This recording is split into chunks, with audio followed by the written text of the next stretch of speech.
Good morning, everybody. Happy Monday. We have an amazing show for everybody today. What do we have, Krystal? Indeed we do. Lots of big stories breaking for you this morning. First of all, Finland and Sweden inching even closer to joining NATO. We will tell you what obstacles remain, what the potential fallout will be, and our thoughts on all of that. Also, Elon Musk sort of signaling maybe he's not 100% going forward with the Twitter deal, and could be a bargain. Anyway, we'll tell you about what's going on there. New polling reveals exactly how abortion may impact the midterm election. So far, I would say that our analysis has been vindicated, that it may help Democrats on the margins, but is probably not going to be the game changer that they would need to avoid some pretty devastating losses this fall. We also have a very interesting memo coming out from Netflix, basically telling employees, if you don't like all the content that we are publishing, feel free to go get another job. Good. We have an analyst on, first time on the show, talking about the primaries that are unfolding tomorrow, some big ones in particular in the state of Pennsylvania, but also in North Carolina, so we will get to all of that.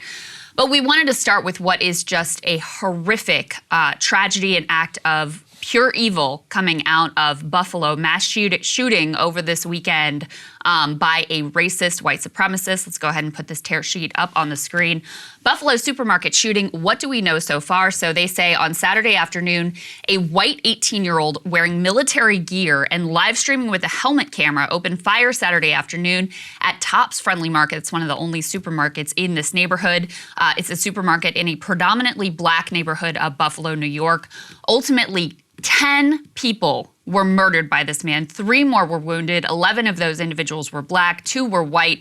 The gunman live streamed the shooting to a small audience on Twitch for several minutes before the platform cut off his feed.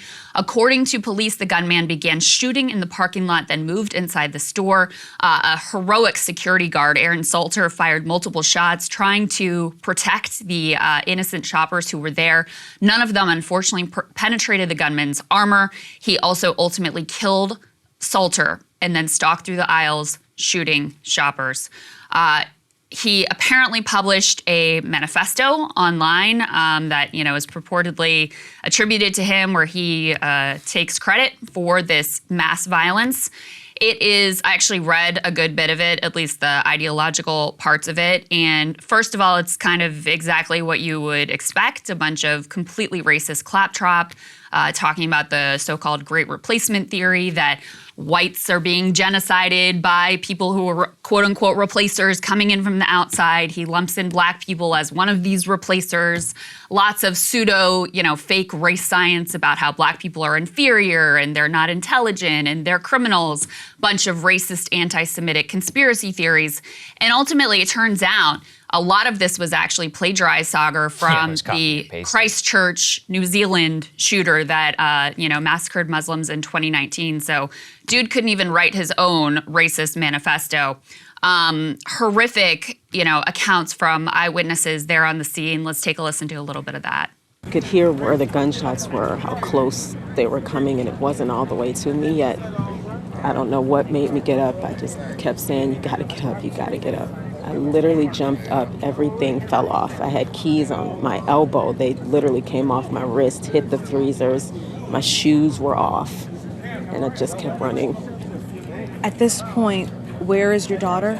She's in the front. Still in the front? Still in the front, crouched at register 6, because I never looked behind me until I got all the way to the back. I turned around, she wasn't there. And I said, where's my baby? Has anyone seen my baby? Where is she? I didn't know where she was. And then I just thought, if she's gone, I gotta get out of here. She's got babies. She's a newborn. And she has a 3-year-old, so I still had to get out. If I went back for her and she was gone, I would be gone too. And they would have nobody. So I still ran. And ran out the back.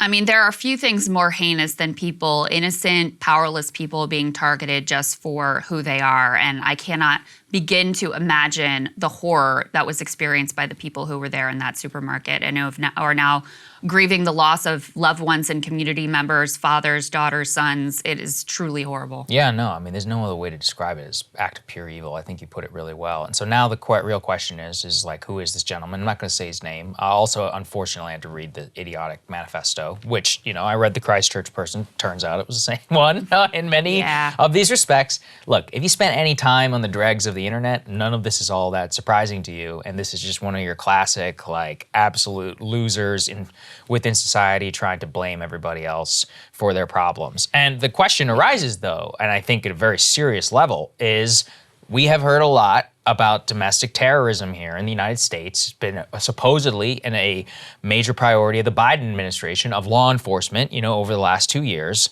Well, why did we not catch this person? And let's put this up there on the screen. Well, as it almost always comes out with these things, it turns out that the alleged gunman had threatened a shooting at his high school as shortly as last year. And he was actually sent for a mental health evaluation that lasted a day and a half. Now, I think that we are going to learn quite a bit more about all of this, Krystal, because what they said is that he had not only threatened this mass shooting, but that the police say the suspect had made threats to carry out this shooting as early as June, so less than 1 year ago, while he was in high school near the time of his graduation. He was even taken into custody by state police and obviously sent to the hospital for evaluation. So then the question arises, how exactly did this person legally acquire a firearm if that is in fact the case? If it was illegally acquired, there's not a lot you can do about that, but it has very commonly been the case that many of these people with past mental health problems, which should immediately be flagged, from the FBI, especially in the commission of a crime, or in this particular case, being so serious as to be taken into custody. Well, what's happening here? And sadly, you and I went through the record. This is an all too common occurrence with people who are either mass shooters or domestic terrorists. So we put together a mashup of just how many of these cases there appear to be. Let's start. Let's go ahead and put this up there on the screen. What do we see? Sun Sentinel. How the FBI botched tips about the Parkland shooter. A lot of people remember that one. Dominated our politics very much in the same way that this one may. Well, one of the most undercovered aspects of that, not only the failure of Broward County Sheriff's Department, but the FBI had a very clear tip about the shooter in that case. Let's go to the next one that we have up there on the screen. FBI had closely scrutinized the Orlando shooter before dropping that investigation. Omar Mateen, the guy who shot up the Pulse gay nightclub in Orlando, Florida in 2016. Let's go to the next one. That we have here. The FBI had a breakdown in its background check system, which allowed Dylan Roof to buy a gun. He, of course, was the white supremacist who went and shot up the Charleston church. Let's go to the next one that we have up there, which is that, and actually didn't even remember, you're the one who flagged this, Sung-Hyu Cho, who was the Virginia Tech shooter based on mental health law, should never have been able to acquire a firearm, and yet was legally able to acquire multiple firearms, which he used at that time to commit one of the most deadly mass shootings in American history. Let's go to the next one, which we have up there. I actually covered this significantly at the time. I don't know if you guys remember this, but an evangelical church in Texas was absolutely massacred by an absolute nut job. Well, it turned out that the Air Force, he had actually been put into prison for domestic violence, and that a breakdown in reporting mechanisms for the FBI background check system having been known to law enforcement, he also should have been barred from legally owning a gun. And finally, what we have here is that the FBI knew earlier of the Boston bombing suspects. By the way, this is not an exhaustive list. There are several others that we could have put there on that one. I had forgotten the details. Yeah. Russia actually warned us. Oh yeah. They were like, these Tsarnaev guys are problems. Because they had traveled to Chechnya. Mm-hmm. They said they're sort of in league with militants here. So Russia had actually warned us about them. Anyway, I forgot the details of that. But yeah, I mean, you look down this list and the people who are supposed to be keeping us safe, when it really counts, they seem to have dropped the ball over and over again, either directly at the law enforcement level or at the level of the background system, checks that are supposed to be in place. They interviewed the guy who, apparently sold this murderer his weapon, and he at least claims he did the background check. Nothing came up. Every time. So, I mean, and I don't think this man, he seemed like he was telling the truth. And so, he had no reason not to sell this murderer a weapon that he ultimately used to massacre 10 people and injure 3 more.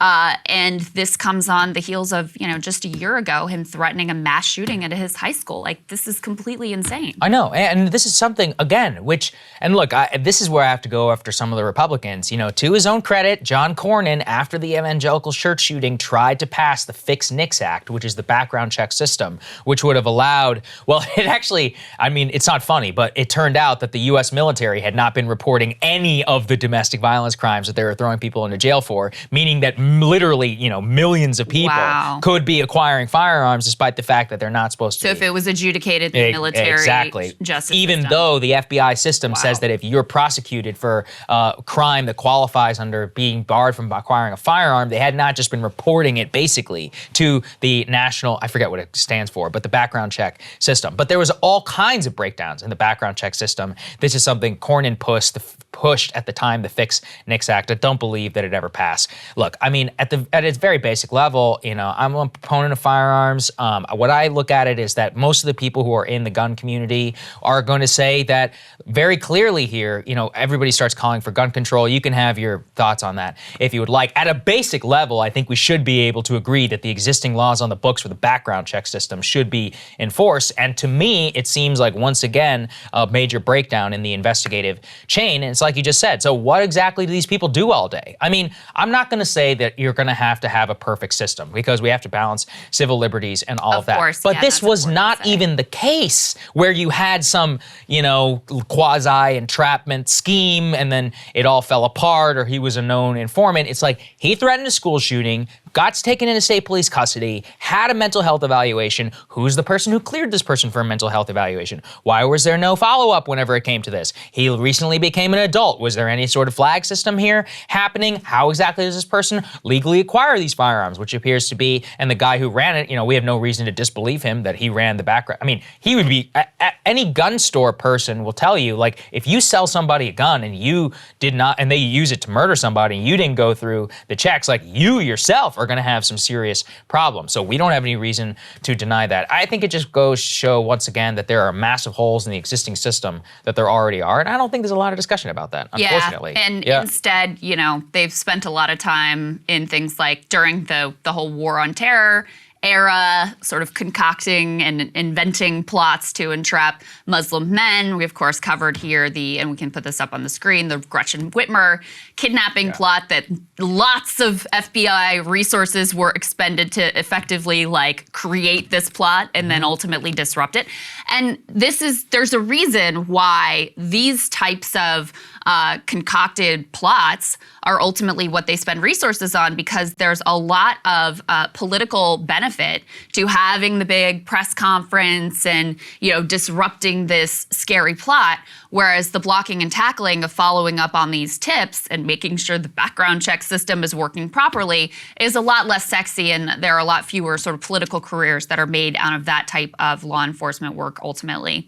I do want to say, because there's a lot of conversation about the manifesto and what the inspiration for this guy was and how it fits into a broader sort of right-wing media and political ecosystem. And, we both did look through this manifesto because I think it is important to understand what is the twisted, ugly, hateful thinking of someone like this that leads them to this place. There's no indication that he was mentally ill. There's every indication that he was just radicalized by a hateful and vicious ideology.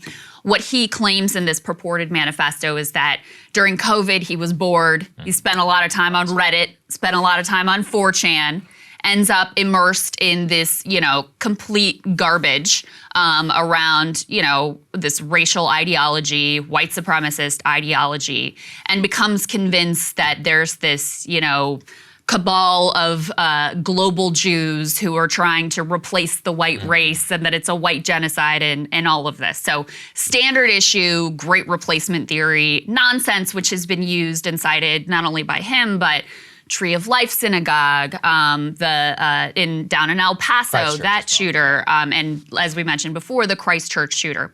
Now, there's been a lot of conversation about Republican politicians and Tucker Carlson in particular, who have given sort of a wink and a nod to this type of rhetoric.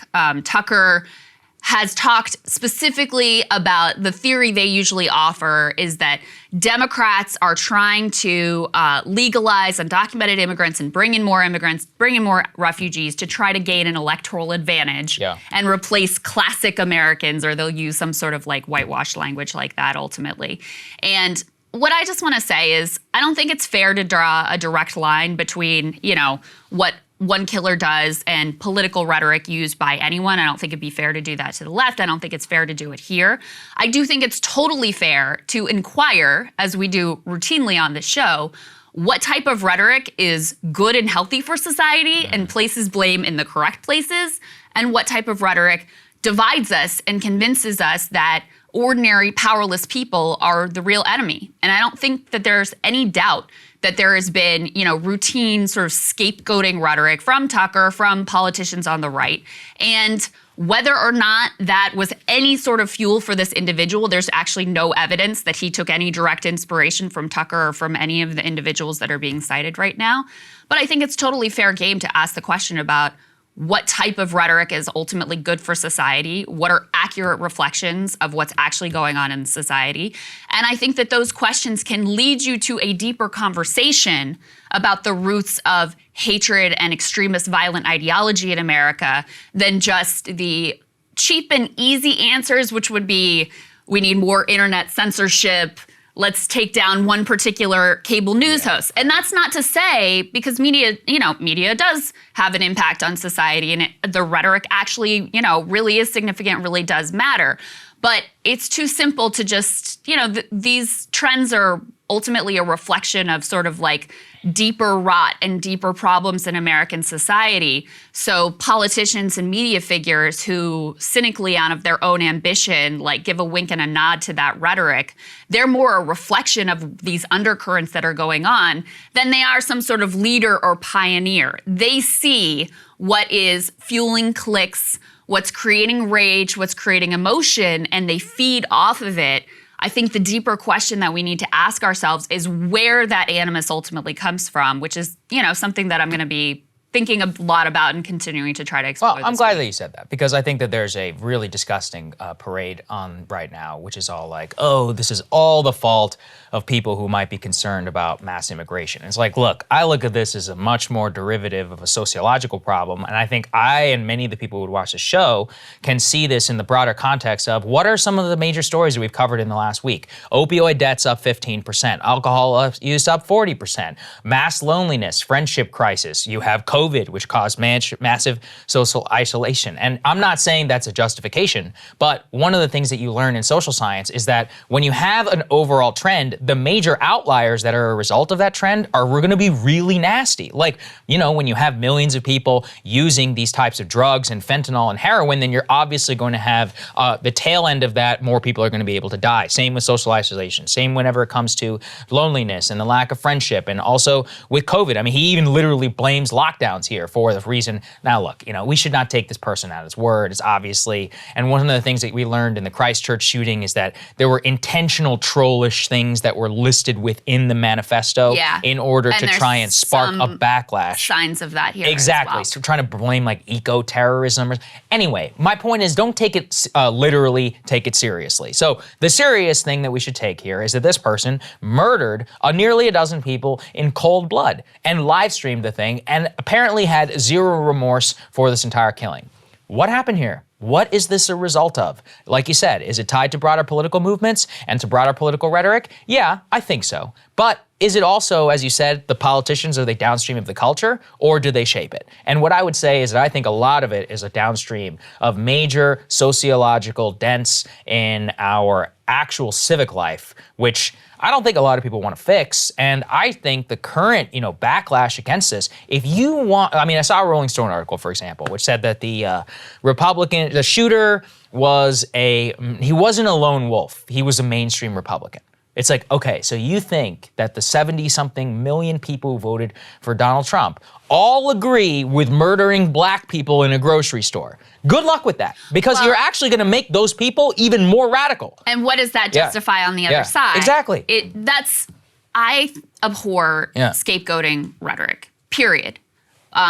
Innocent, powerless people in this country, be they immigrants, refugees, Trump supporters, whoever they are, they're not the problem. And so I think you can look at Tucker's rhetoric about replacement and, the way that he engages routinely in the scapegoating rhetoric. And I think you can call that out and abhor it in and of itself and say that it is bad and it's divisive and it misplaces the blame in society and leads to an ugly division. Can you draw a direct line between this mass murderer or the Tree of Life mass murderer or the El Paso mass murderer and that rhetoric? I don't think it's fair to draw a direct line. Do I think it's fair to abhor that rhetoric and say this is ugly, that you shouldn't be giving a wink and a nod to this stuff? Yeah, I think it's perfectly legitimate to say that ultimately. And the other thing that I would say is just like, this idea that that Latinos coming in across the border are just gonna like automatically be Democrats is clearly false.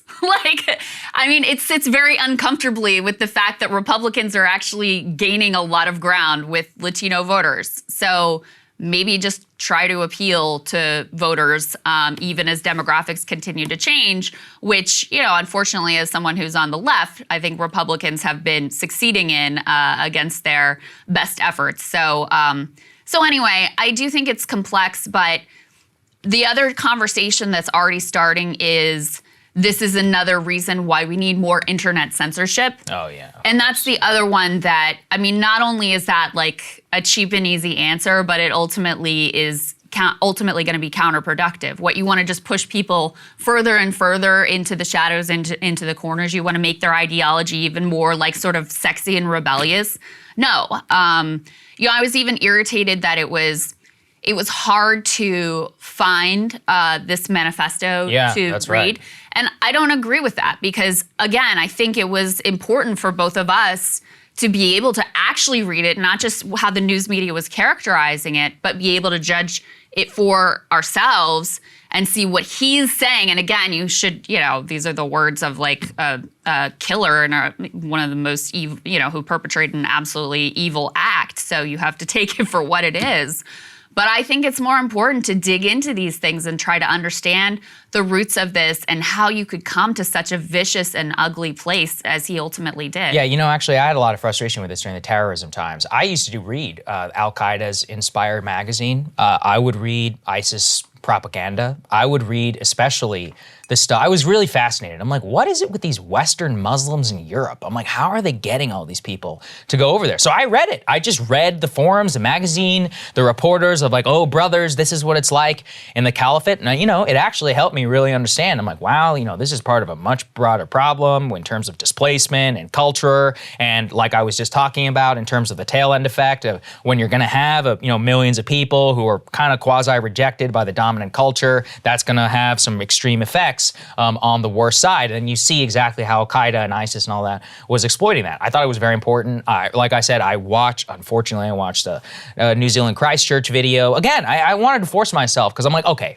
what is actually happening? This is sickening. But it's important, I think, in order to engage with this stuff. I watched a lot of ISIS stuff as well when I was covering it. And yeah, look, I'll point to the same thing. But I would also say, look, you want to go down the road of saying that it's a legitimate point of view in this country to say that there are problems with mass immigration and that we should have controls on that. And I don't think there's anything wrong with that. I think there's, and this is where it's, where it becomes tricky because I think every single society is going to have some debate about what their immigration system especially looks in the like. West. Yeah. What are the limits? How do you determine it? These are totally reasonable grounds for policy debates and we can come to different conclusions. Obviously, when you go down the path of making this argument that people are being brought in to replace other people and you make it this existential threat, and again, you're using this to scapegoat immigrants like they're the source of your problems, that's when you end up, in an ugly place. So that's how I view all of this. One other thing that I that I think is interesting. And I also think it's important to note, like, none of what we're saying here about the underlying factors denies any, like, blame and culpability of this clearly, evil, horrific individual who was radicalized by an extremist and violent ideology.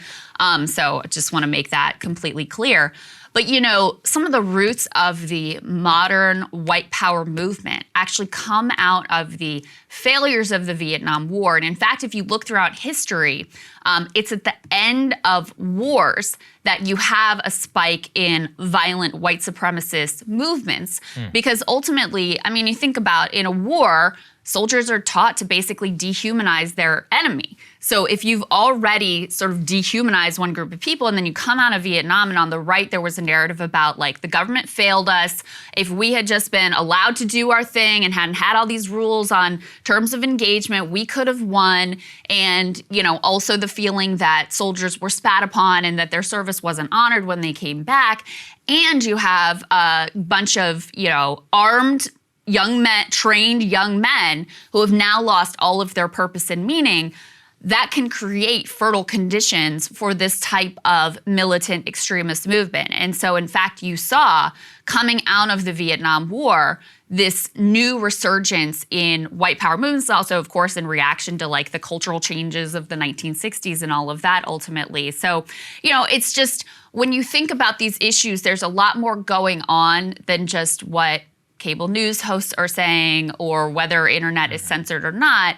There's a reason why America is such a violent society ultimately. And I do think part of it is, violence is normalized through our endless wars that we repeatedly engage in as one particular factor, not to mention the loss of meaning as we've shipped jobs overseas and we've made it very difficult for people to be able to have that family unit that is, such a core source of, like, meaning and purpose for a lot of human beings here and around the world. So it's a complex conversation. Absolutely. I guess that's just what I'll say. Okay, let's go to the next one here and talk about NATO. So let's go ahead and put this up there on the screen. So this is very important.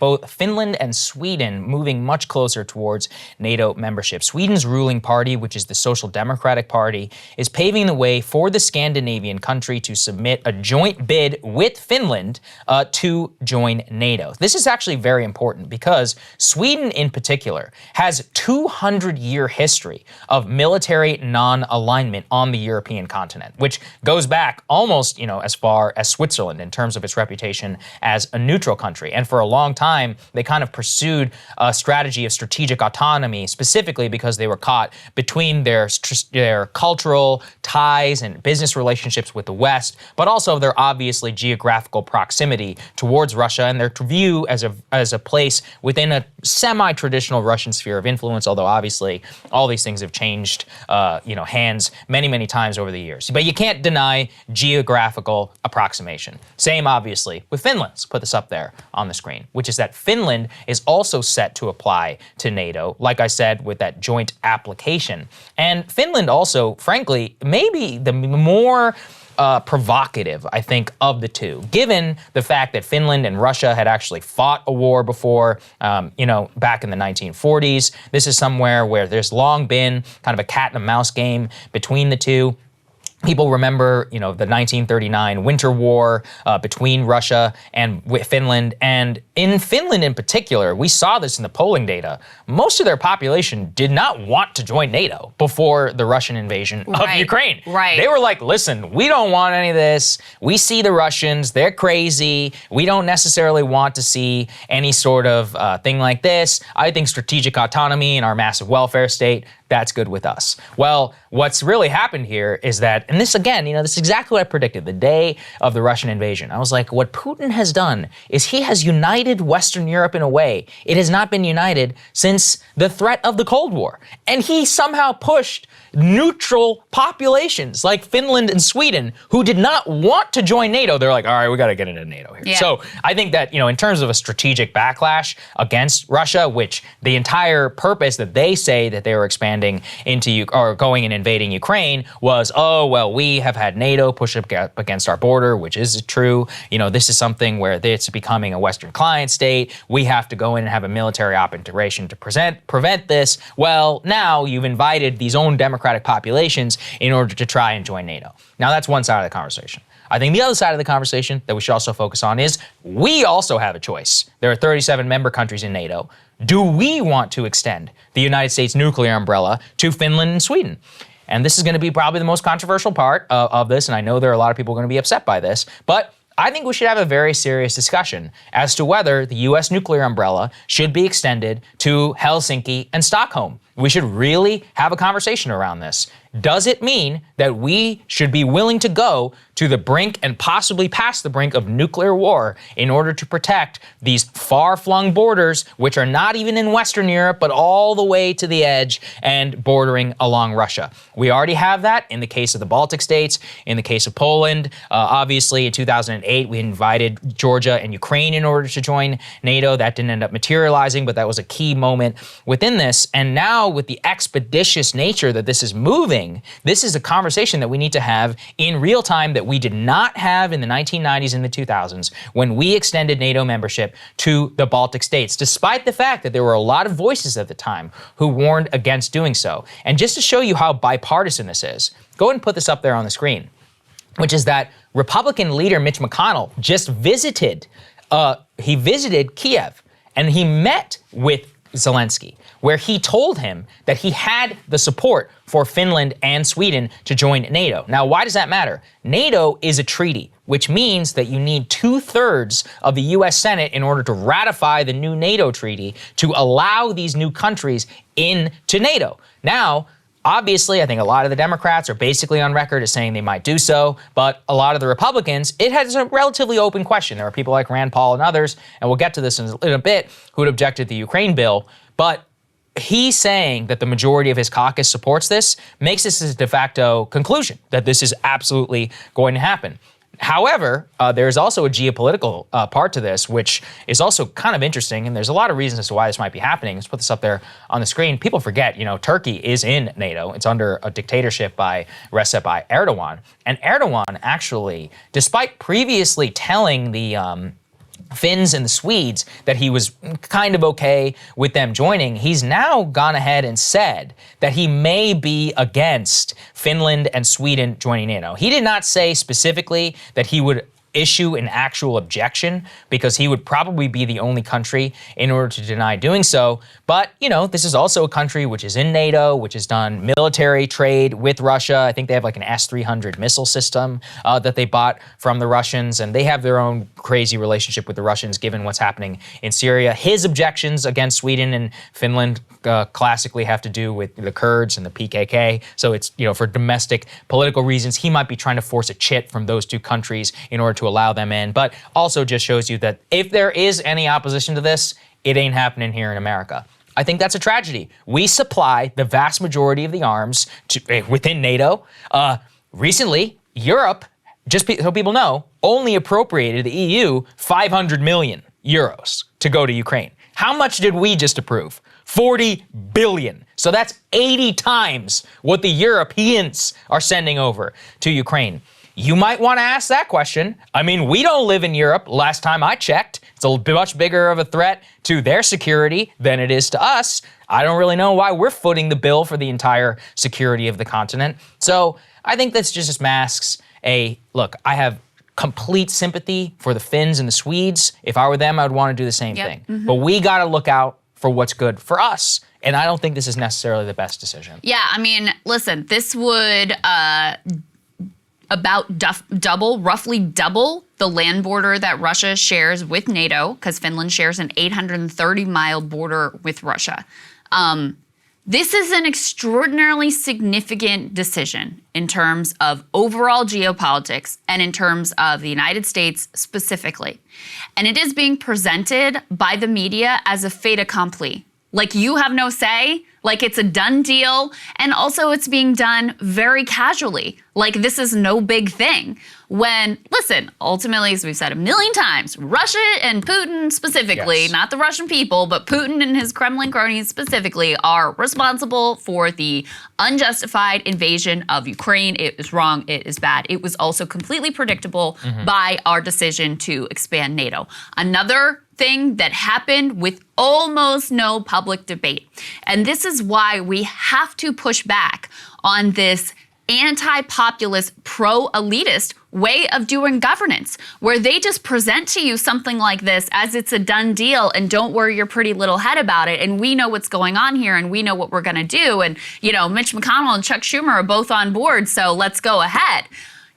Are you ready to extend Article 5 protection to 2 more nations? Are you?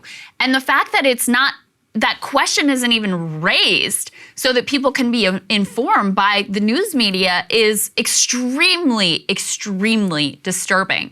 And it's a pattern, not just with NATO expansion, which we can now see has been incredibly consequential in terms of no matter what you think. Global security, right? But you see it with regard to Fed policy. You see it with regard to almost everything where it's just trust the experts. We got this. Don't dig into the details. We're going to present it as a done deal, as if there's no even room or space for public debate on the matter. And I think that is completely insane. Yeah, I never thought I'd be this guy, but I have been increasingly appreciative of the vision of the founders and what the things that they saw at that time was that we do not want to get entangled in a lot of these foreign alliances, that if we are to do so, given the destabilizing nature of American interference and quasi-alliances with the West and how that really shaped their worldview, it's actually crazy how little has changed, which is that the reason why they put that 2/3 majority in the Senate is they said this has to be ratified by a supermajority, 2/3 of the people's representatives inside the United States Senate, which should advise and consent. And we should also remember this. We have a long period in our history of rejecting international agreements, which our presidents and which the ruling elite at the time thought were great ideas, like the League of Nations and Lodge's 14 points. True. There were real Woodrow Wilson, people forget this, went on a stump tour of this entire country on the back of a railroad, on the caboose, stopping in town to town, preaching why we need the League of Nations. And then Henry Cabot Lodge and the Republicans went after it, and they had a huge debate. Something we would barely recognize over an actual policy matter. And I am calling for the same thing on this one, because being just sleptwalk into alliances of which you and I and our children may have to all one day pay the price for is not something that we should do so half-heartedly. Well, because the elites, it won't be their kids who are fighting and dying these wars. That's definitely true. That's what you have to keep in mind is, are you willing ready to send your sons and daughters over to fight and die in these potential wars for, Finland and Sweden? That's the core of the question. Well, let me give the opposite. And so I had a big argument with Marshall over this. I'll give you his. I think somebody should give somebody should give the pro view, which is that it is likely inevitable that any war where Russia invaded Finland or Sweden is going to draw the United States in. And I think that's probably accurate, given the current state, especially with what happened in Ukraine, and especially if our NATO partners like the UK and France and all of them were to get involved. And I kind of do think they would probably go to war if that were to happen, that the United States would then be dragged into this war, regardless, because of the current alliance system. So we might as well extend the deterrent factor to Article 5, to Stockholm, and to Helsinki. Not a terrible argument. I'll tell you why I disagree with it, which is that I would rather us get pulled in, kicking and screaming, into a war for Helsinki and Stockholm than to have no choice over them. I want every single senator and congressman to vote. I want to send American troops to fight and die for the capital of Helsinki and Stockholm. And if they vote, so be it. I'll even sign up. I guarantee you that. If we go to war over those things and the people's representatives thing, I would be happily in order to stand in that, because that's something that I believe in. That being said, this is not that vote. And this vote does not carry the consequence that it should. Of the height of there are Russian missiles raining down on Helsinki. Now, you can argue then that it's America's job in order to defend those two capitals, and I accept that. I think that's a fine, legitimate point of view, but I would much rather every single people's representative vote to send us all to fight and to die over there than to just have it just get backdoored Article 5. There's two things there. Number one is the point you're making, which I think is really important, which it's very different a vote that's in the abstract, we come to their defense, okay, yeah, sure. Right. Versus, no, right now, are you willing to go and fight and die? I think those are two very different questions that land very differently with the American people, so agree with you on that point. I would also question the idea that it really serves as a deterrent versus as an irritant and an escalating factor. Because, I mean, the expansion of NATO thus far has not served as a deterrent to Russian aggression. Yeah. In fact, it has exacerbated made that aggression predictable and much more likely. Again, not taking agency away from Russia and the bad things that Putin is doing. So I would dispute the idea that this would really serve as an effective deterrent versus being yet another escalatory step.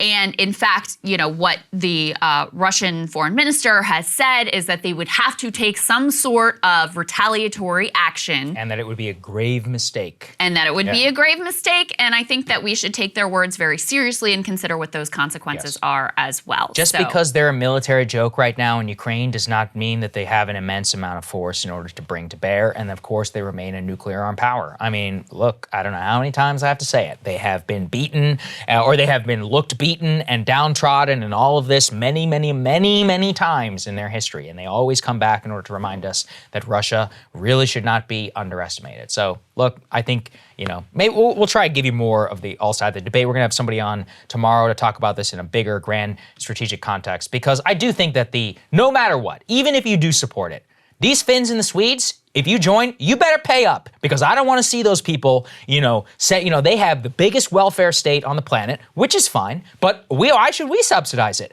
By supplying you all these arms and military equipment and we're backstopping the entire security of the European continent by 80 times more than they are. And they are rich countries. They have their own GDPs and national societies. So no matter what happens here, these people better be willing to pay, because it is not fair to our taxpayers, to our citizens, in order to backstop so much of their country. Anyway, well, Saagar, you brought up earlier what Europe has sent to Ukraine versus what we have sent to Ukraine, which I think is a good transition to the next piece. Even the Washington Post is now questioning the billions in new military weapons that are set to be sent to Ukraine upon passage in the Senate potentially this week. Let's go ahead and put this Washington Post tweet up on the screen. They're writing, the unprecedented influx of arms to Ukraine is prompting fears that powerful weapons could fall into the hands of Western adversaries or reemerge in faraway conflicts. There's some really important analysis and pieces of information in this article that I want to highlight for you. So one thing they point to is the fact that Ukraine for a while now has been a hub of black market arms dealing. Mm-hmm. So they write, Ukraine's illicit arms market has ballooned since Russia's initial invasion in 2014, buttressed by a surplus of loose weapons and limited controls on their use. One arms control expert says it is just impossible to keep track of not only where they're all going and who is using them, but how they are being used. Of course, and they point to some of the ways that we've already potentially harmed non-proliferation. In particular, we talked about when this happened that the U.S. boosted their involvement in Ukraine by announcing they would transfer a fleet of Mi-17 helicopters to Ukraine that it originally purchased from Russia about a decade ago. Well, when we originally made that purchase, we signed a contract promising not to do exactly this, not to transfer any of the helicopters to any third country without the approval of the Russian Federation. Russia denounced that transfer, saying it grossly violates the foundations of international law. And arms experts say that Russia's brutal aggression, they say it more than justifies U.S. support, but that the violation of weapons contracts can chip away at the foundations of counterproliferation efforts. Again, these are things, so number one, the fact that Ukraine has now for a while been a hub of illicit arms sales, that hasn't really been discussed yet. The fact that this particular transfer, this didn't come up at all when I didn't know these details until reading this article, that this actually violated the terms of the contract and could undermine the foundations of counterproliferation efforts. And, just on the sheer numbers of this, so that you get a sense, the assistance that we are providing to Ukraine exceeds the peak year of U.S. military assistance to Afghan security forces during the 20-year war. This is according to the Quincy Institute. They say in that case, the U.S. had a major presence in country that created at least the possibility of tracking where weapons were ending up. By comparison, the U.S. government is flying blind in terms of monitoring weapons supplied to civilian militias and the military in Ukraine. No one here is saying that the entire Ukrainian military is made up of Nazis. That's ridiculous. Is there an extremist faction, fringe faction within these fighting forces? That is 100% the case. Not to mention some reports of foreign fighters flowing into the country, not to mention a documented history of Ukraine serving as a hub of illicit arms dealing. And there seems to be, again, no curiosity about this from very few of our elected officials, very close to unanimous support, completely unanimous support on the Democratic side, which is really disturbing and disgusting. And again, back to the theme of the NATO conversation, none of this is being explained or submitted to the American people for consideration here whatsoever. Like I said, our last show, why is Congress giving $40 billion when the administration asked for 33? So what does Congress know that Biden and the Pentagon don't know, or that Zelensky doesn't know? Can anybody answer what's in that extra 7? And in that $7 billion, that's a lot of weapons. This is the point that we don't really seem to emphasize. $7 billion, this is kind of like the whole Build Back Better conversation where we're like 3.5 trillion, now it's 2.5 trillion. Oh, hold on a second. 1 trillion of what? That's what it means to me. When I hear $7 billion and then I read the appropriations, I think, wow, that is nearly a tenth of the modern increase in the defense budget, and it allows President Biden, with zero congressional approval, to ship $11 billion worth of whatever he wants over to Kyiv. Now that's an issue for me, because how many times do we have to have this conversation? Syria, Afghanistan, Iraq. How many of these times I just named things that happened in the last 20 years where we shipped billions of dollars worth of weapons and military aid and all this stuff, and some of it, not all of it, although in the case of Afghanistan, a lot of it, ended up in the hands of the black market and a lot of the illicit places, in some cases in the hands of the Taliban, in Iraq, in the cases of how it was, basically sold off to a lot of these militias, these Sunni militias, happened to also have some ties to ISIS and Al-Qaeda. Don't talk about that one. In Syria, so-called moderate rebels, next thing you know, it's up in the hands of Jabhat al-Nusra, which is a Al-Qaeda spinoff, or in the hands of some other extremist militia, which is on the ground. These things change hands, and they all just happen to come from Lockheed Martin or any of these other defense contractors. So that's the point.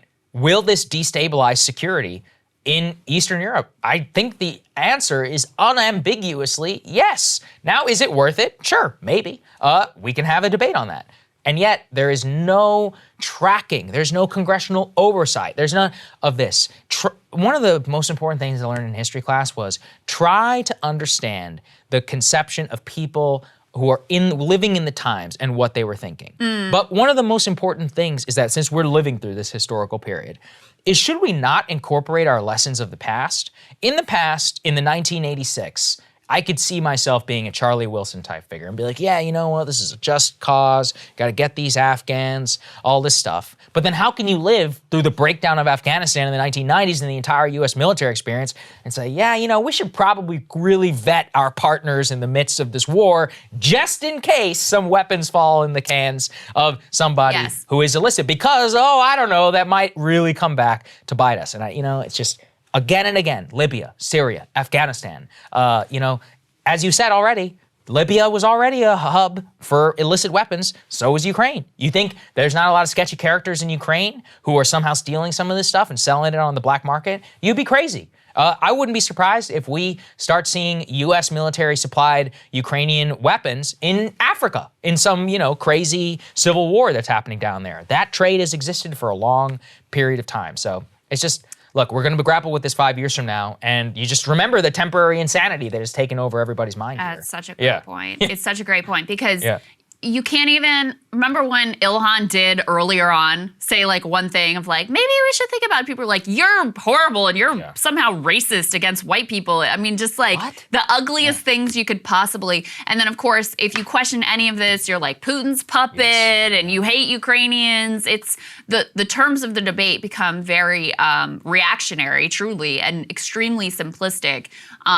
You know, when you even raise the question of, do we really need to send like $54 billion to Ukraine, and what's going to happen with this money and where is it ultimately going to go? And to that point, you know, I'm not a huge Rand Paul fan, but he does occasionally do things that I think are interesting and worthy. And this is one of those instances. Let's go ahead and put this next piece up on the screen. So he's actually stalled the $40 billion in aid to Ukraine, broken with Mitch McConnell on this because there is mostly overwhelming bipartisan support. But in the Senate, of course, as one senator, you can really hold things up.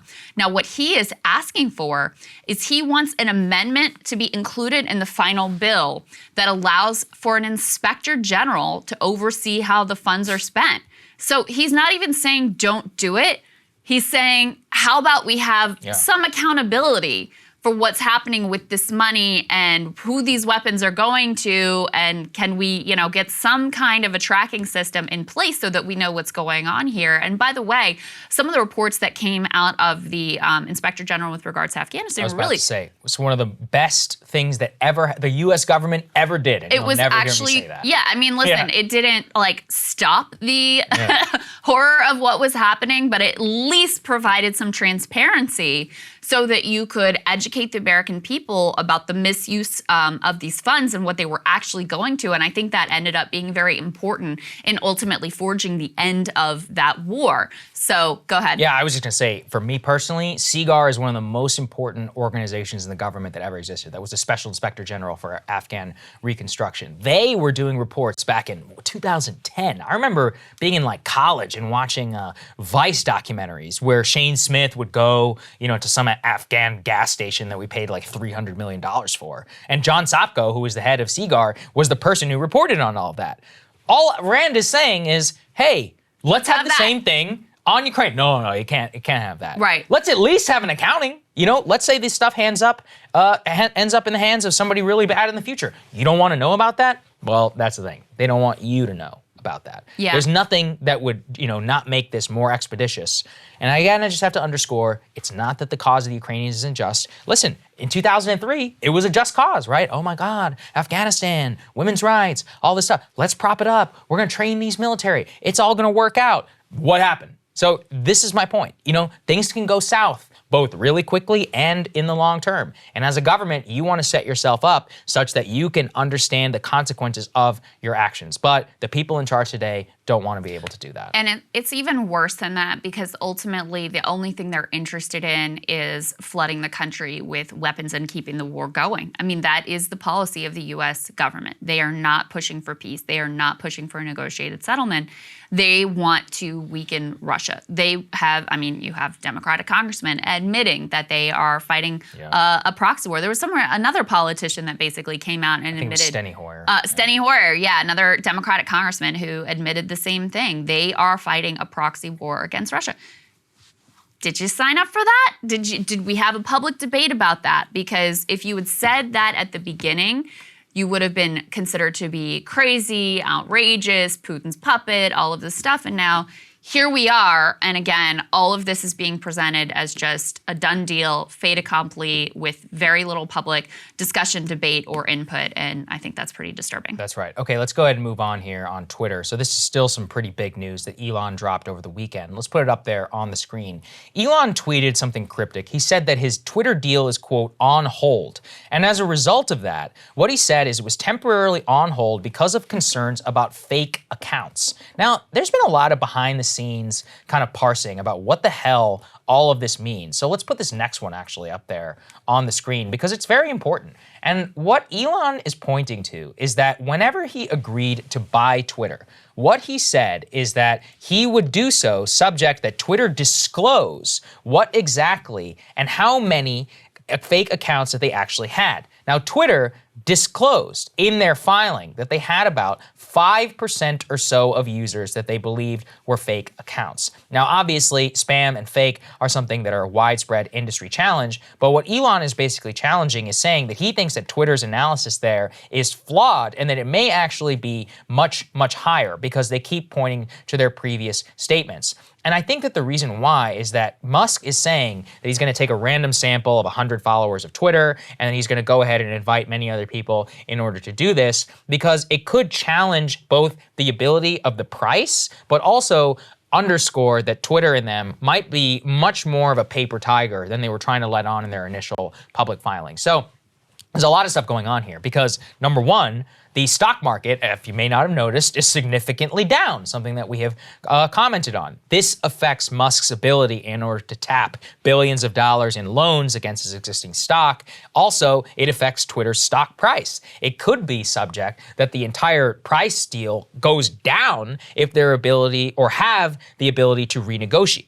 Now, I want to emphasize the head of Twitter and the chairman of the board over there said that they are still committed to an acquisition. Elon said he's still committed to an acquisition. There could be some behind-the-scenes jockeying in order to reduce the price significantly, given the fact that everybody's equity has gone way, way down. Twitter stock, also getting hammered in the result of all of this. So it could be both a financial play, but also it could be that Elon really has them caught in at least an internal analysis of, oh, these guys have been lying about the number of fake accounts and users that are actually on the website, and that matters for advertising and business purposes, that he's already, as we know, promised his existing investors multi-billions of dollars worth of returns, which would matter in terms of the number of users. Yeah. What do you think are the percent of spam or bot accounts? There's no way to know. I mean, yeah. I've noticed on Instagram, I'm not sure if you have, the amount of auto reply. There's a lot, yeah. Like porn bots and all this weird stuff. Everything you post ends up with a number of them in the comments, you want to earn money? Yeah, exactly. Or whatever, And I have to go and delete them. I don't want people,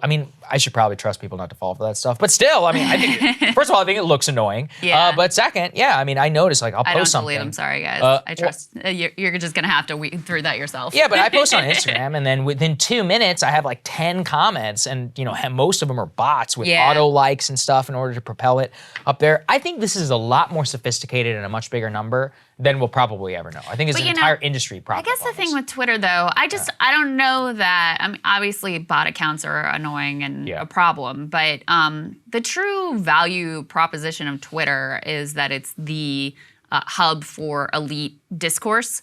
And whether the bot account number is 5% or 8% or 10% or whatever doesn't really change that. So I don't know. I guess I could see it as sort of like a bargaining position. I could also see it as a potential excuse and way to get out of the whole thing. So I don't really take Elon particularly at his word because he's thrown out a lot of stuff in the past that ends up not coming to fruition. So I guess my view on all of this is just kind of a wait and see. Yeah, it is a wait and see. I do think there is something going on here in terms of the financial backroom stuff, because the internal negotiations. Just the level. There's been a significant drop in the price of Tesla as the stock. Obviously, the entire tech sector is getting hammered.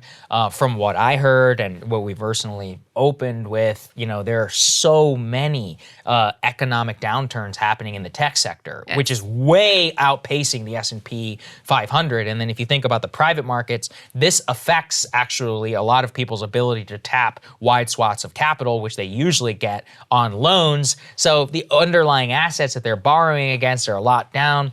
All I would say is there's probably a lot more going on behind the scenes. So you're saying his personal finances and his financing is on somewhat shakier ground. I think everybody, at the same and time, Twitter too, At right? the same time, Twitter is worth less. Based on their market cap, worth a lot less than they used to be. So this is a way of saying, we gotta cut the price, and it's kind of seizing on something that they may have misrepresented in their filings that gives him an angle to try to push that. Or it potentially could be an ability for him to just walk away altogether and say, it wasn't as represented, so I'm moving on. The only reason I don't think that'll happen is that to walk away, he would have to personally eat $1 billion in cash, which there's $1 billion termination fee on the entire deal. So that just that seems very high. That being said, it's worth, I forget exactly what he's worth right now, but somewhere in the neighborhood of $250 billion. So it's not. So it and he wouldn't be the end of the world recently tomorrow. sold, I think, $9 billion worth of stock, but I don't know the last time Elon Musk just chucked $1 billion away for no reason whatsoever. So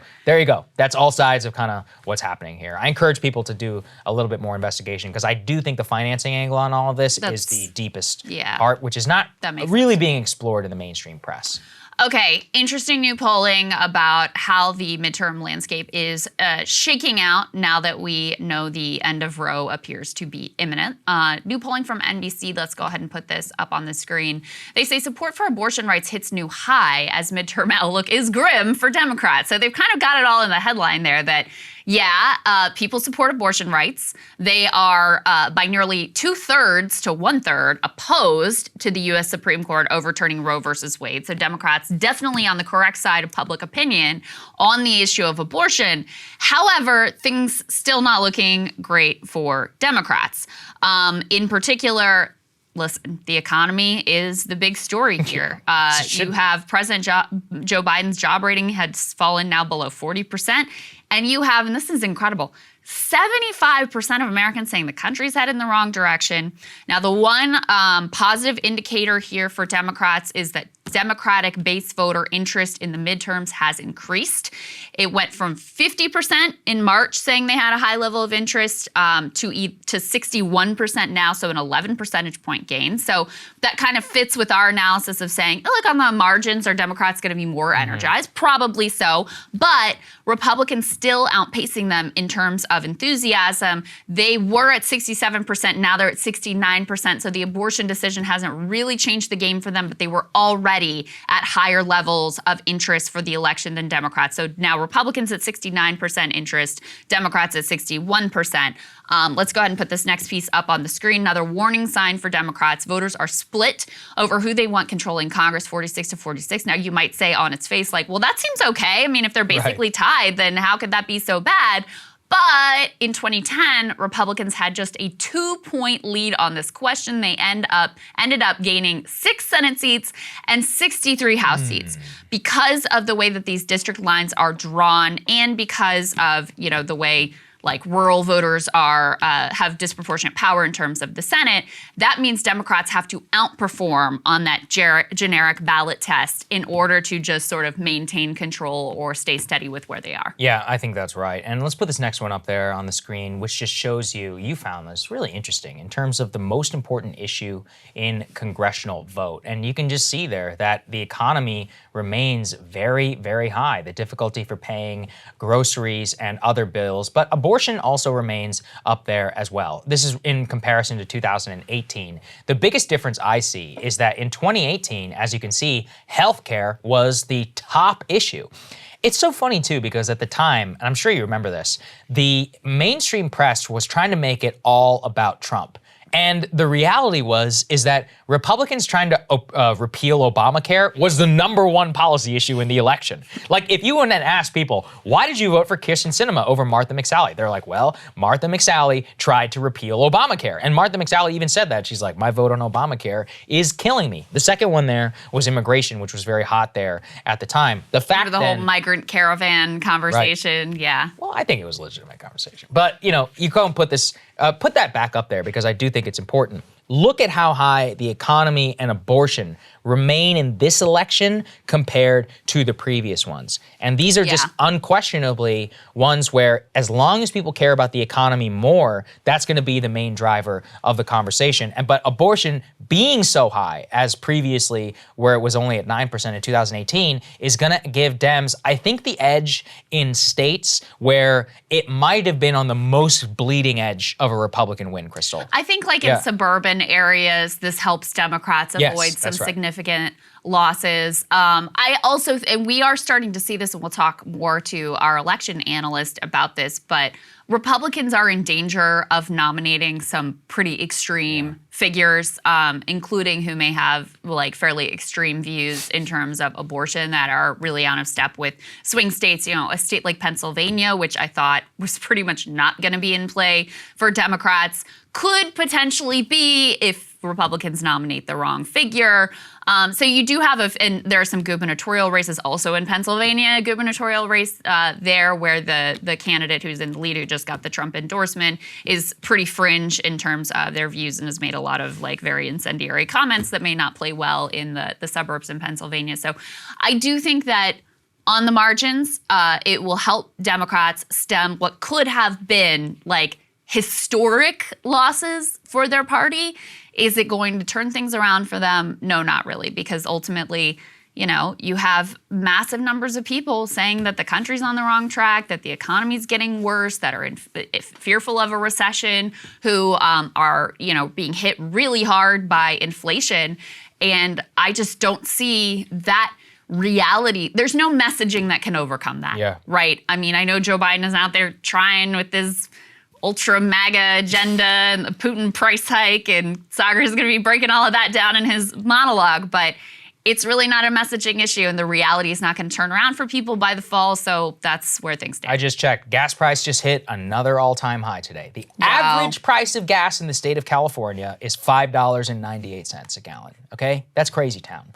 In Texas, gas is $4.15. The cheapest gas in the country is in Georgia, where it's $3.99 a gallon, which means that basically the cheapest gas in this country is $4 a gallon. And for millions and millions of people, myself included and yours as well, here on the East Coast, we're paying well over $4.50. And in California, they are just getting completely hosed. So as long as that remains a reality, they're going to have a tough time in the election. Diesel also remains at $5.50 a gallon, and food inflation and all that stuff isn't going away. It's a basic problem. You can either focus on that or you can blame Putin, and I'll talk about that more in my monologue. Let's go to the next one here on Netflix. This is an important story, an interesting one in terms of the culture and how this is all working out. Let's put this up there on the screen. Netflix basically issued a memo to its entire staff where, in a very polite way, they say— It's not actually that polite.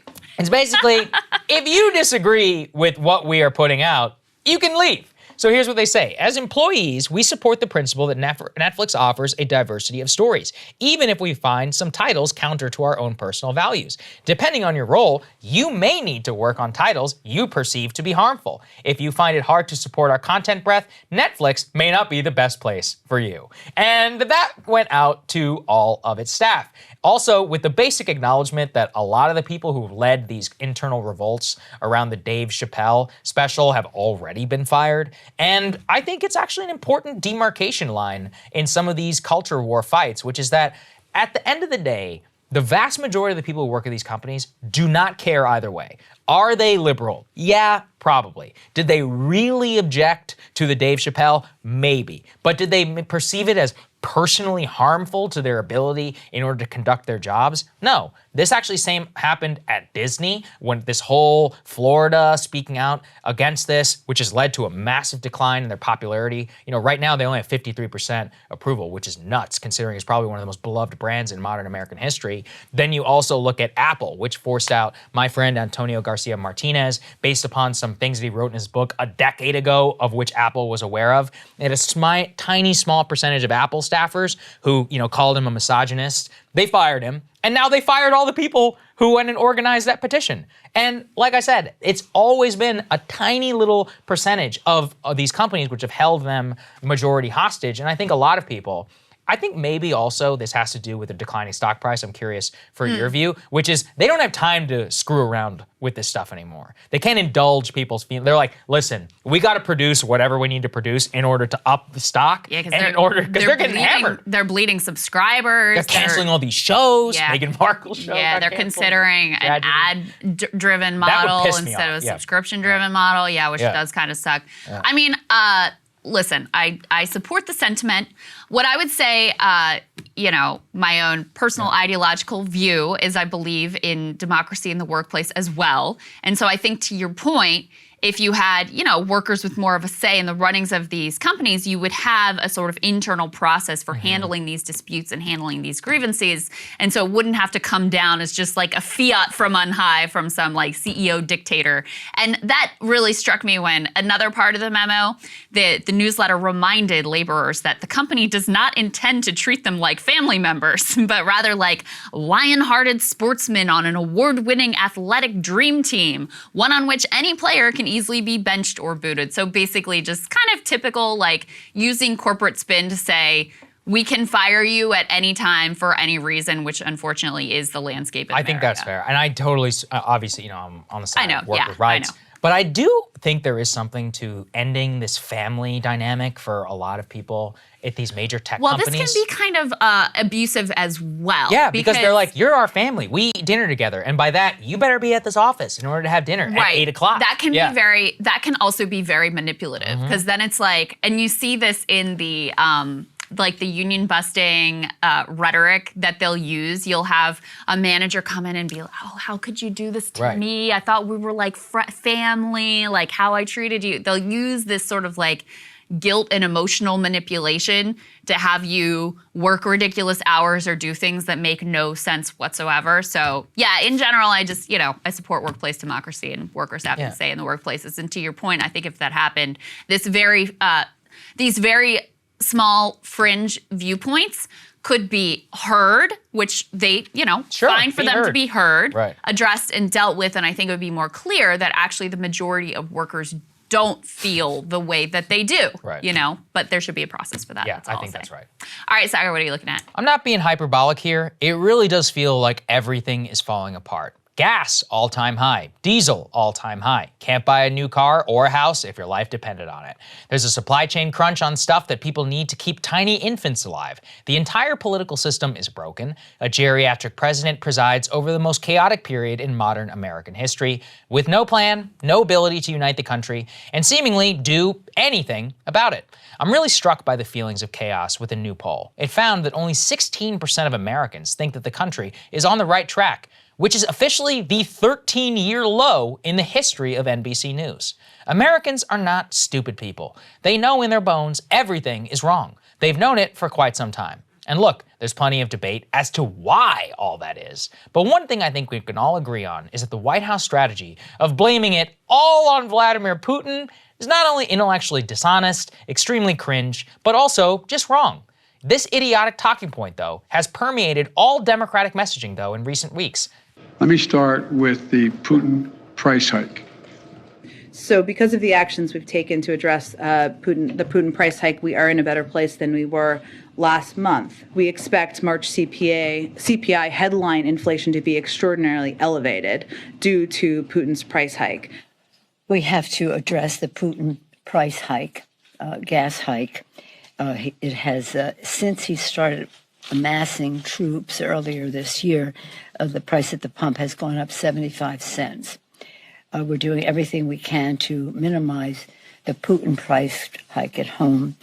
What especially this reveals is the idiocy of the Putin price hike talking point. Of all the talking points out there, this is the one the American people buy the least. It is also least likely to be true. Most people think COVID, supply chain disruptions, corporations, and the American Rescue Plan are more to blame for inflation than, you guessed it, the war in Ukraine. So in other words, Putin's price hike is both the least credible and least believed option by the American people, and thus, of course, it remains the singular talking point of this administration.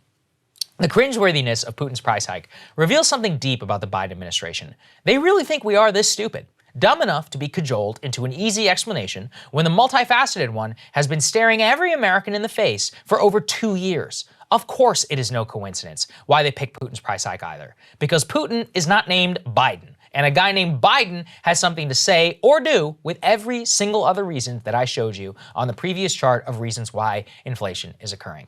Worse, it demonstrates, at a very basic level, why are these people so bad at politics? Putin's price hike is obviously not it from a basic branding perspective. It is something I've noticed too in their latest cringe iteration that you may too have seen, one that Biden and the Democrats have been rolling out recently. The ultra MAGA Republicans who seem to control the Republican Party now. The other path is the ultra MAGA plan.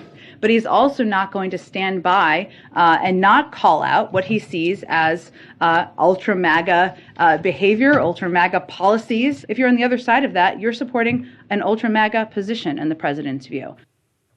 Ultra MAGA, where do they get this stuff from? According to the White House, Biden came up with it himself, with White House Press Secretary Jen Psaki even saying he came up with it to give his speech, quote, a little extra pop. Thus, we have been cursed with the phrase ultra MAGA dominating our political discourse for the last week. Except it turns out Biden and the Democrats not even come up with their own cringe slogans on their own, because it was quickly revealed it was all part of a bigger plan. The Washington Post reported that Biden's attempt to appropriate MAGA to ultra MAGA was part of a 6-month research effort by liberal polling groups. Per the Post, Biden advisor Anita Dunn was at one point connected to Harvey Weinstein, did extensive polling how the word MAGA was viewed by the public. Other phrases they tested were Trump Republicans, and a piece of data inside their polling said it would be twice as many voters would be less likely to vote for someone who is described as a, quote, MAGA Republican. What Biden and the Dems don't foresee, though, is that Trump, apparently, per this story, is gleeful about the phrase, telling everyone around him he loves it, that the Democrats are terrible at branding, and actually, if you think about it, it helps him solidify his hold over the Republican Party, something Biden, of course, has said he would like to break away from. In fact, the ultra MAGA label was trotted out to describe Senator Rick Scott's plan to raise taxes on the middle class and sunset Medicare. I mean, that's not ultra MAGA. That's actually just standard Republican policy of the last 3 decades, all the way from Ronald Reagan to Paul Ryan. All this shows is the lack of imagination and political skill that the Biden team have. In their political strategy, they seem to take all the blame off of themselves and blame either Putin or Trump, or in some cases, both, instead of just making an affirmative case to the American people. It reveals they need poll-tested messages to try and shift blame when the only poll they need to look at is this one. Americans really hate inflation. 70% see it as a big problem. 23% a moderate problem. There is not a single other issue area that falls into that space. People don't want to hear excuses. Biden runs the country. His party holds the seats in Congress. Do something about it and you win. Don't and you lose. There is no slogan which can obfuscate the fact that gas, food, and everything else is a hell of a lot more expensive. Why exactly that is so difficult to understand over 1600 Pennsylvania Avenue remains quite a mystery to me. But I do know this. In November, we're going to be looking back at Biden's strategy at this time and call it that of an ultra loser. You see how cringe it is when you just add ultra onto something? It's bad. It's not good, folks. Didn't he call Trump like the great MAGA king or something? Again, why are you making this that. guy sound cool? Yeah, I know. Stop it. Trump was like, that's awesome. I can't believe that they had to poll test that for 6 months. And then they're like, oh, he came up with it himself to give it extra It reminds me of the trumped up trickle down. Yeah, I was about to say. Yeah, trumped up. And again, same thing. I remember reading a story. They tested out trumped up trickle down. How many? Listen, you can do all the tests that you want. If intuitively people can feel this is bullshit, they're like, hey, gas has been expensive for a long time. Okay? I just checked. A year ago, it was still $3 a gallon, which is still too high. So you look at that and you're like, don't blame Putin. That's insane. The Democratic, ultra MAGA? What? The Democratic Party, the whole establishment world is just like a jobs program for the most annoying and mediocre Right. people. Yeah. How many in millions of history? dollars they spend on this shit? It's unbelievable. Remember how one of the top consulting firms who used to employ Jen Psaki, by the way, GSG, they were involved in the Amazon union busting. There you go. Maybe we should encourage them to be just involved start in on more this. union busting Please. because they clearly failed in this instance. They probably came up with some cringe slogan for Amazon too. Yeah. That workers were like, no, what are you talking about? I don't know where they come up with this stuff. I don't know why they feel like their focus testing is helping them in any regard. Like every single slogan that they come up with is terrible and doesn't land and has no visceral impact. People don't know what ultra MAGA means. It sounds like it's kind of cool or like it's kind of sort of glorifying it. Yeah, Trump's putting it on t-shirts. Build Back Better was also terrible. Just, if there's one consistent theme of the Democratic Party, it's number one, their ability to make excuses for getting nothing done, and number two, their ability to come up with the most cringe slogans of all time. Yeah, I think that's well said. Krystal, what are you taking a look at? Well, guys, there are 3 seemingly unrelated stories out right now fueling desperation, erasing life savings, pushing you out of middle-class stability that I think actually fit together perfectly to illustrate the rot at the core of our society. The immorality, venality, and I'm going to get mine individualism, which has eclipsed every other value that you might organize organize the society around. These stories are not just warning signs, but for those impacted are dire and destructive forces spreading misery from coast to coast. Now, the first is one that's burst into the news just recently, the extreme shortage of baby formula. Now, there's a number of compounding reasons why new moms are facing such a frightening inability to obtain at any price the formula on which their infants' lives depend. But as we've dug into the root causes, the story is familiar and it's predictable. Monopoly consolidation, revolving door government corruption, in this instance from the FDA, and good old-fashioned corporate greed. Our friend Brianna Joy Gray laid out this part quite well over at our old stomping grounds. Back in October of 2021, an employee at Abbott Nutrition production facility, known as the Sturgis plant, sent a whistleblower letter to the FDA. It alleged, among other things, that management had failed to fix failing, worn-out machines that had become breeding grounds for a Coronobacter bacteria outbreak that had led to 4 baby hospitalizations and 2 babies dead. Food and Safety News reported that, quote, for several years, some of the equipment associated with the drying process at the Sturgis site was in need of repair. As a result, a number of product flow pipes were pitting and leaving pinholes. This allowed bacteria to enter the system and, at times, led to bacteria not being adequately cleaned out. This, in turn, caused product flowing through the pipes to pick up the bacteria that was trapped in the defective pipe, and it ended up in babies' food. Why did Abbott Nutrition let its machinery get so compromised? Well, it's probably not the case that they didn't have the money to update their facilities. A couple of months after the whistleblower report, Abbott Laboratories authorized $5 billion in stock buybacks, a practice by which companies' profit is used not to improve the business or to pay workers, but to enrich shareholders. Now, I bring this up because I know some listeners might take the position that markets are generally efficient, that businesses make good decisions about what to do with their profits out of a sense of self-preservation. They must invest in their internal infrastructure, right? They'll pay their workers well to attract and retain good talent. They'll only distribute profit once the bases have been covered.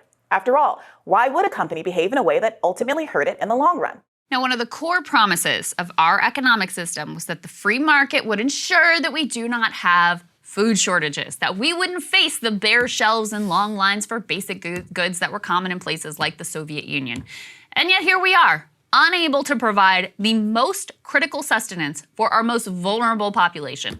It is hard to overstate what a core failure this is. And that failure is not in spite of our economic system, but directly because of it. As we have gone further and further down the road of unregulated capitalism, we have allowed the seeds of destruction of that system to be planted. The whole idea of the system is that it would reward the best and the brightest, those with the best products, the best price, the best productivity. But rigging markets, it turns out, is a lot easier and a lot more profitable than actual free market competition. And as our society became less and less equal, it meant that the profiteers at the top could more easily buy and capture government, leading to unchecked monopoly consolidation, anti-competitive guaranteed government contracts, and every incentive to simply give money away to the already wealthy executives and shareholders rather than invest it in workers, innovation, or even the basics of maintaining their production facilities at a sufficient standard. When competition is little and the regulators are in your pocket, you don't have to worry about producing a quality product. You only have to worry about financial engineering to your own benefit. Life and health of babies be damned. The greatest rewards in our system were supposed to flow to the greatest innovators. Instead, they flow to the greatest sociopaths and the most determined cheaters. The perfect cherry on top of this particular dystopian hellscape story is a Barron's analysis that while baby formula shortages are bad for parents, and presumably for babies, it might actually juice the stock of the very company whose crimes helped to precipitate this crisis. If that isn't late-stage capitalism, I don't know what is. But as horrifying as this story is, baby formula is really just the tip of the iceberg of our tale of decline. Our next parable showcases an all-out assault on another essential of human life, shelter. In Brevard County, 2 Goldman Sachs-backed investment funds just teamed up to buy an entire neighborhood for $45 million. That move has alarmed a coalition of local faith-based organizations who have been fighting for affordable housing for their community. The leader of one of those groups told reporters that, quote, investors come in and, of course, invest. Property just goes off the roof, which marginalizes a whole lot of people who just can't afford it. This is, of course, part of a larger trend we've covered here, permanent capital buying up single-family homes, pushing young buyers out of the market, looking to turn all of America into a land of renters, and driving up housing costs for everyone in the meantime. Now, if you're already an asset owner, a homeowner, this is all well and good, but everyone else is getting screwed. Yesteryear's first-time home buyer is being pushed into rentals where they cannot build wealth. Renters with middle-class incomes are getting squeezed harder and harder, making it impossible to save up enough to ever enter the homeowner class. Low-income renters and seniors on fixed incomes, they're getting pushed out of the market altogether and sometimes onto the street. In fact, there is not a single state in the nation where minimum wage workers can afford a 2-bedroom apartment. And about half of Americans cannot afford even a 1-bedroom apartment. Financialization of everything means permanent capital is free to buy up the nation's increasingly scarce housing stock and become America's landlord, closing off one of the few remaining pathways to a stable middle-class life. As I've argued before, perhaps the most salient class divide now in the country is between homeowners and non-homeowners. Goldman Sachs and their Wall Street buddies, enabled by corrupt politicians, are locking more and more of Americans into a precarious renter underclass, pushing the white picket fence American dream permanently out of reach or bastardizing it. Now the American dream isn't yours to own, it's only available to rent at a high price from the money changers on Wall Street. But for true late-stage capitalism, you gotta look at the rise and fall of crypto. Now, crypto hypers played on exactly the loss of meaning and community that had been created by the soulless, rapacious system. The original promise of crypto was that our system was hopelessly beyond reform, so perhaps it could be supplanted by an alternative order operating outside of the reach of a corrupt government. That original promise then collapsed into little more than a Ponzi scheme cash grab. Crypto as a way to join the speculator class. After all, if you can't beat them, join them. And why shouldn't you? It's not like the financial engineers on Wall Street were creating anything real. It's not like the stock market was some actual reflection of intrinsic value.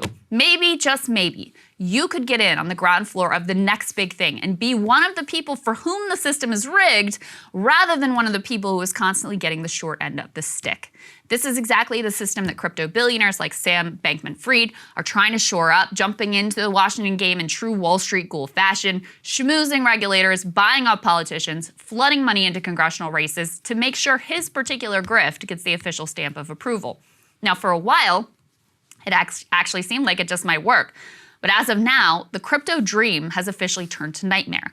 Crypto losses are now equivalent to the housing collapse of 2008, except without the benefit of a single real asset backstopping them. The fallout has been completely devastating. Investors who lost everything as one particular stablecoin called Terra lost its peg and then completely collapsed. They flooded a Reddit forum with messages so desperate that forum moderators pinned suicide hotline numbers at the top. Now, the entire forum has been shut down, presumably because most of the commentary was revolving around suicide. In the end, crypto turned out to be just a new and novel way for regular people to be manipulated, exploited, and ultimately completely crushed. It's too early to say whether the contagion is going to spread to the real economy as well. So food, housing, meaning, opportunity, all are under assault by a system so corroded that is turned completely upside down. The villains and scofflaws win, the honest and law-abiding get screwed, the basic promises of our system, low prices, reliable supply, predictable path to basic stability, turn out to be as empty as a UST wallet. And Saagar, you know, it kind of fits with what you were saying about how everything seems broken right now. I can't think of anything more perfect than that headline that Matt Stoller shared, where they're like, yeah, baby formula shortage might be bad for parents, but it's gonna be great for the stock of Abbott Laboratories, the very ones who, instead of investing in the equipment to keep from killing babies, enrich themselves. Yeah, says it all. No, I know. And it's all regulatory capture, too. That's another problem here in terms of the oligopoly that we grant these people and there's no competition. So it's like at the same time that you have broken industry, you also have broken regulatory regime that doesn't move quickly. That kind of pairs with mine about action, where it's like, okay, we made a mistake.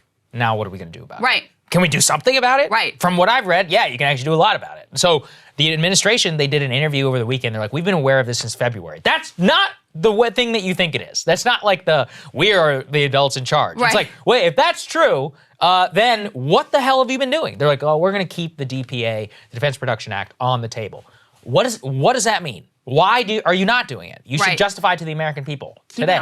Don't keep it on the table. Just do it. Yeah, and Biden's headed over to Asia right now. For what? I don't know. I mean, meantime, here in America, There's so much chaos happening. If I were him, there's no reason I'd be going abroad. I would march my ass down to Abbott Pharmaceuticals or Abbott Foods and be like, okay, guys, let's get this plant running right now. What do you need from me? CDC, you guys say that there was an investigation. Bacteria, go and inspect the damn thing. Let's start revving it up immediately. Abbott, no price gouging. Amazon, all these other people, if I catch you doing X, Y, and Z, you're going to be criminally prosecuted by the FTC. Is it that hard? I mean, apparently it is for these idiots. At a basic level, the deal that we thought we were getting, that we were promised from this particular economics, our version of unfettered capitalism, has been proven to be completely false. Yeah. I mean, we're promised low prices. How's that working out? Right. Promised you're not going to worry about the bare shelves and the food shortages and whatever. How's that working out? Promise, there's going to be a stable, predictable path. You work hard, you play by the rules. Here's how you enter the middle class and have a stable income, be able to have a family.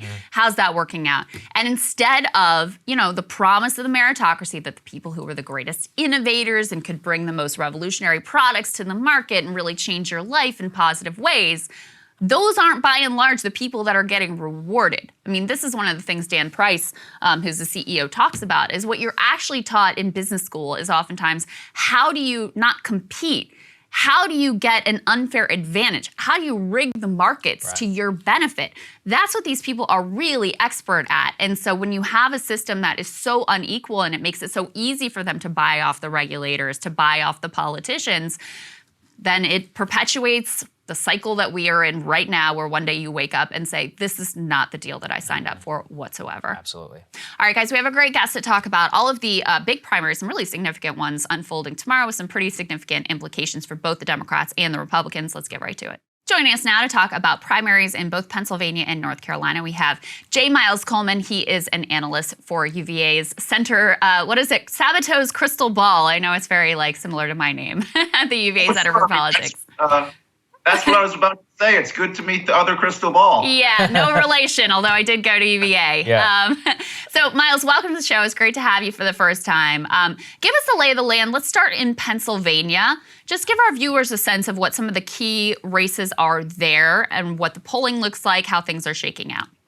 Sure. So Pennsylvania, of all the primaries this year, it may be sort of the craziest, and that's saying a lot. So in the Senate race to replace Pat Toomey, who's a Republican, we have an open seat race. Most of the drama is on the Democratic side. There are three kind of main contenders that are Dr. Oz, who really needs no introduction. He has Trump's endorsement. Former hedge fund CEO David McCormick is another Republican who may have something of a geographical advantage of being from the Pittsburgh area. Most of the opposition is from the Philadelphia area. And then the other kind of one who has what former President George H.W. Bush calls the Big Mo or the momentum is Kathy Barnett, who has been surging in polls. So it's basically a three-way tie. On the Democratic side, Lieutenant Governor John Fetterman is probably the front runner on the Democratic side. As if this race wasn't crazy enough, he had a stroke on Friday, but seems to be doing okay. Right. I'd be surprised if he doesn't still win with a pretty comfortable margin. And on the governor's side, it is another kind of interesting situation. The kind of front runner who got a Trump endorsement over the weekend is State Senator Doug Mastriano, who is a Christian nationalist, as he's been described by other groups. He's been basically on a ticket with Barnett in the Senate race. He would probably be the weakest of the Republicans. His main opposition is former Congressman Lou Barletta, who interestingly was one of the first few congressmen who endorsed Trump in 2016. He's kind of getting the shaft this year. I saw that there was, he was doing some rally over the weekend, his supporters were like, okay, well, where's our loyalty from President Trump? Well, I think with Trump, loyalty isn't exactly a two-way street. Yes, that's right. And on the Democratic side, it looks like Josh Shapiro, who's the state attorney general, is probably going to be the Democratic nominee. And I'm sure he'd be very happy to face someone like Mastriano. So let's go into that then a little bit, Miles. So Kathy Barnett obviously surging in the polls, but Trump also came out with a statement over the weekend saying that she cannot win, that she's untested. Given what we know about the Ohio primary, and it's somewhat analogous here, a divided race, everybody's being Trumpy, but one person has the Trump endorsement. How much should we take into consideration what that means for Dr. Oz's chances and the explicit statement from Trump saying absolutely not, Kathy Barnett can't win? How much does that matter? How much is it going to matter tomorrow? Yeah, my thinking is it may be a bit too late because there seems to be a lot of momentum behind her. I mean, it is really looking like a three-way race. You know, why we were talking about David McCormick earlier, how he may have a geography advantage. What I mean by that is primaries in Pennsylvania tend to be highly regionalized because if you're running for office there, your home county is next to your name on the ballots. So that's sort of an X factor. You know, how much of a regional boost is McCormick going to get from the fact that he's the only Pittsburgh area candidate? We'll see. But it just reminds me, I've seen other races over the years where it's, you know, in this race, it's basically been Oz and McCormick trying to tear each other down these past few weeks. I mean, it created a good circumstance for someone like Barnett to rise up. So we'll see if she still has the momentum. Why is it that a lot of kind of establishment Republicans are concerned about the electability, both of Barnett, who Trump is now trying to quash, but also Mastriano, who Trump is boosting for governor? Yeah, sure, because Pennsylvania is about as 50-50 of a state as it gets. I mean, Biden carried it by about 1 point in 2020. This is a contest, or really both of these contests, given the national environment right now, which is, you know, not very pro-Biden. These are races that they should, you know, be maybe favored in, if not 50-50 at minimum. But I think if they nominate Mastriano, I would assume he'd be at least a slight underdog to the Democrat Josh Shapiro. So, you know, it's almost like 2010, where it was a great Republican year, but they screwed up some races just because they nominated some candidates who are unacceptable. And I think there's been this last-ditch effort in both of these races to avoid that. So we'll see. We'll see how that ends up. What are the other primaries that we got going on tomorrow? Sure. So the other two of the other primaries I'm watching are for the Senate in North Carolina.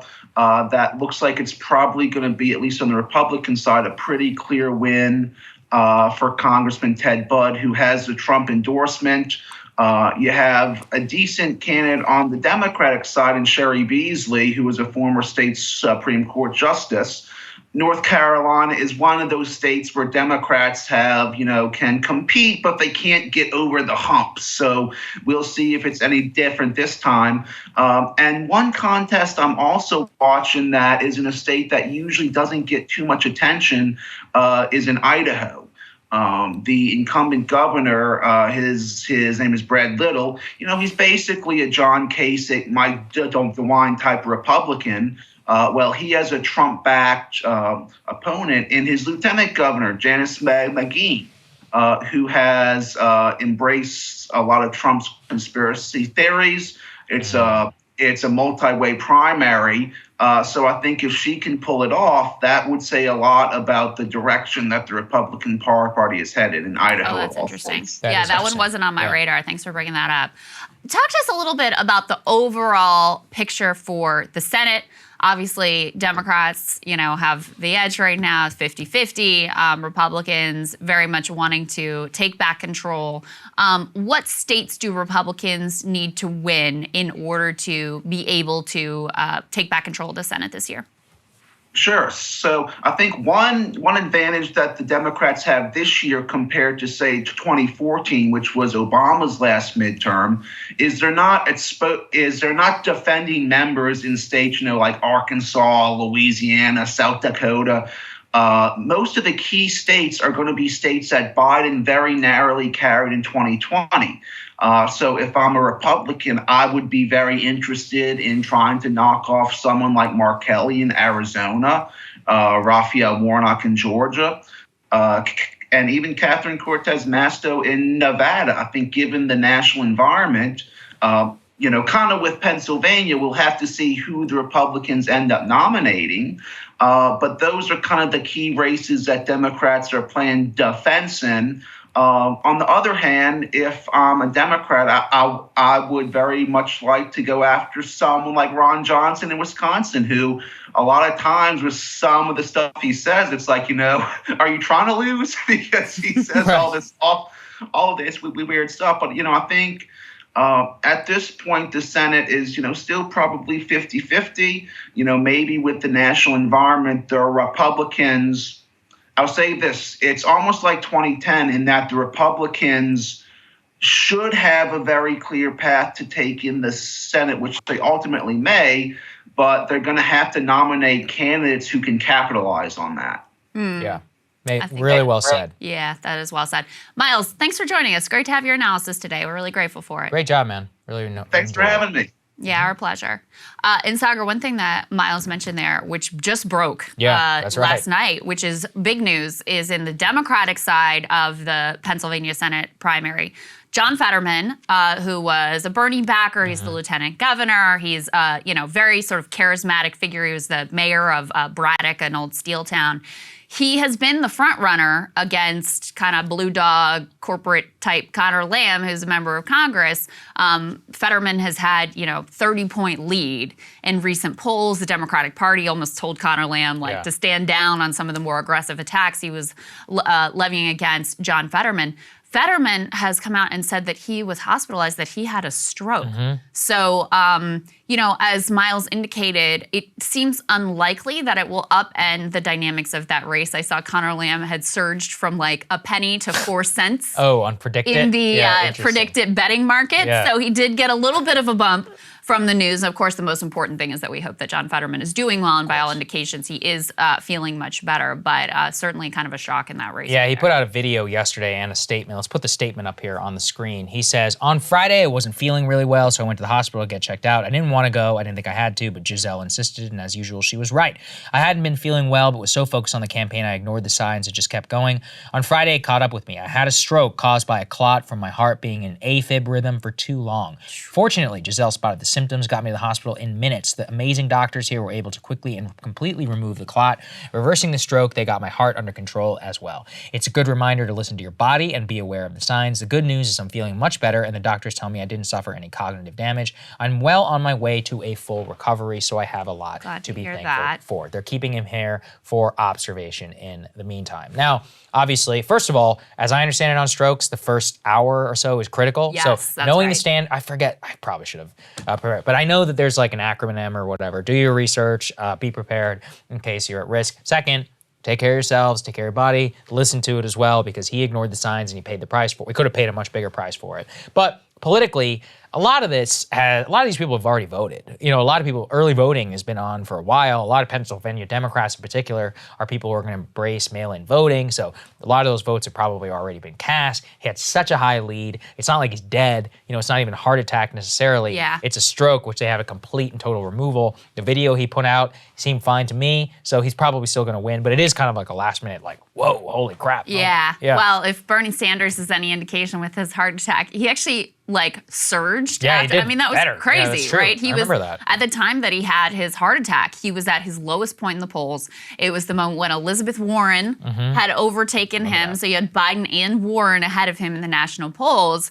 And then he has a heart attack. And what Ari Rabenhoft, who we talked to, and Kyle and I also talked to for the podcast, what he says is he felt like it made people kind of appreciate Bernie more. They cheered, there's something to cheering for the underdog. So anyway, in Bernie's instance.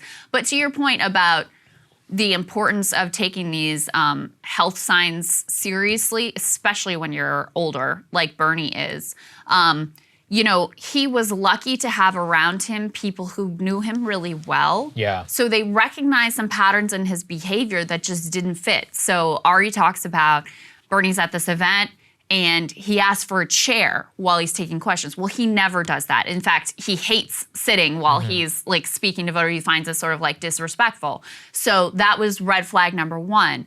Number two, afterwards, he didn't want to stay very long to take pictures and interact with people, which, you know, they weren't doing the whole Elizabeth Warren, like 1,000 people selfie line, but they were doing a significant amount of that. And Bernie was like, I'm tired. And then they get in the car, and Ari says to him, like, are you feeling okay? What's going on? He's like, oh, yeah, I'm fine. I'm just, like, tired. And he probed enough to get to the point where Bernie indicated he was having some sort of arm pain. There we go. And that's when they were like, all right, we have to go right now to the urgent care. And if that hadn't happened, then he's alone in his hotel room. Yeah. And There's who knows no what one, happens. God knows what ultimately happens. So anyway, long story short, pay attention, take these signs seriously, especially when you're dealing with someone who is older, but also in the case like John Fetterman is not ultimately that old, really important. So we wish him the best, and we'll see how it all shakes out on So I have the acronym. Okay. It's be fast. Balance. Does the person have a sudden loss of balance? Eyes. Has the person lost vision in one or both eyes? Face. Does the person's face look uneven? Arms. Is one arm weak or numb? Speech. Is the person's speech slurred? Does the person have trouble speaking or seem confused? Time. Call 911 now. Be fast. So I'm going to have that etched in my memory. There's your public health announcement, but do not take health advice from me. Okay. Thank you all very much for watching. We really appreciate it. We appreciate all of your support of the show. Coming up on our 1-year anniversary, which is really insane. We have some big things planned, some big announcements planned that our premiums got a little taste of during our AMA. It's going to be a lot of fun, and I really can't wait for that. We also have an upcoming video, premiums. Stay tuned. We're going to be giving you guys kind of a state of the union on how exactly we spent the first year. State of the breaking points. Yeah, state of the breaking points, plans for year 2, expansion, and all of that you guys are helping, or you can be a part of. If you want to be a part of that ahead of the major announcement, you can go ahead and become a premium subscriber. There's a link down there in the description. We really appreciate it, and we will see you all tomorrow. Love y'all. See you tomorrow.